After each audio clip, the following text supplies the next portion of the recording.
Ito na nga yung araw na babiyahe nga kaming pauwi ng Samar. Grabe rin talaga ang sakit ng buo kong katawan habang nagbabiyahe.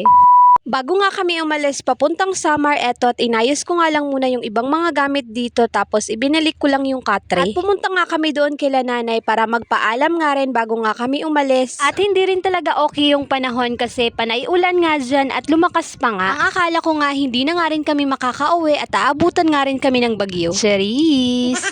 At habang naglalakad nga kami papunta doon kay nanay, etong si kuya ayan napakabagal nga. At pagkadating nga namin sa terminal nga ng Kabalian, naghintay lang kami ng ilang minuto at sumakay na nga rin kami sa sasakyan. Tawang-tawa nga ako dyan kay kuya kasi ang tawag nga niya sa kanyang tito ay papa. Pinagkakamalan tuloy na kami yung mag-asawa. Hala! At sa loob pa nga lang ng sasakyan, si kuya panay kain na nga rin ng mga binili naming pagkain. At pagkadating nga namin ng Tacloban, hapon na nga rin, mga alas 4 na yung oras. At eto, naghintay nga lang kami ng ilang oras din kasi yung biyahe nga nilang papuntang Katarman ay alas 7. Kaya kumain nga lang muna kami habang naghihintay nga ng ilang oras. Si kuya naman sinusubuan nga lang ng pagkain kasi ayan, busy nga rin kakalaro. Bili nga rin pala ako ng mais para may ngut-ngutin nga rin kami habang nagbabiyahe. Alas 3 nga ng madaling araw nang makarating nga kami ng Katarman. At alas 4 naman bumiyahe din kami papuntang Rawes. At pagkarating nga pala namin ng Rawes, eto at sumakay nga lang kami ng bangka, pabiyahe naman papuntang Lawang. Tamang-tama nga rin ang pagkarating namin ng Lawang kasi mag-aalas 6 na nga rin ng umaga at ayan makikita nyo naman yung sunrise. At fast forward ng pagkarating nga namin ng Lawang, pumunta lang ako doon sa kapatid ko tapos eto manlilibre daw nga siya, nakakain kami sa Crispy Cake.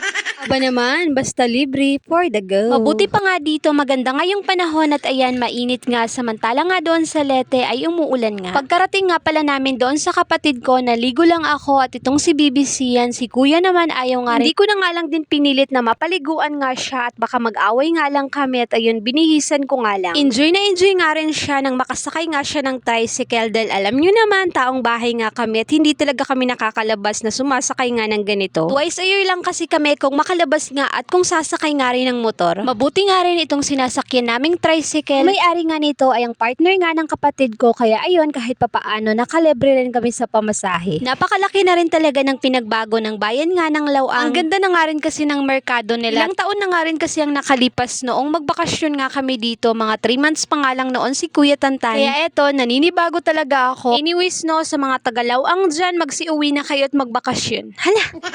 Habang papalapit na nga kami sa kakainan namin, ramdam ko na rin talaga yung gutom. Grabe, ang hirap talagang magbiyahe lalo na kung maraming dala tapos may mga bata pa. Bukod kasi sa mahirap nga yung pwesto kung paano nga matutulog yung bata, ikaw rin kasi na nagdadala, alam nyo kahit nakaupo lang ang sakit sa likod tapos sa puwet at wala ka pa talagang maayos na tulog tapos panay suka ka pa kasi naaamoy mo nga yung baho ng aircon. Nakarating na nga rin pala kami dito sa kakainan namin at ayun, umorder nga lang mga ilang minuto at isinerve na nga rin. Kuya naman ayan, in-spoiled na naman nga ng kanyang tita at binilhan nga rin ng bagong laruan. Umorder nga lang pala sila dyan ng Crispy King tapos ayan, kanin. In fairness ha, napaka-crispy rin talaga ng kanilang chicken. O siya, kakain lang po muna kami. At ayun lang po muna for today's mini vlog.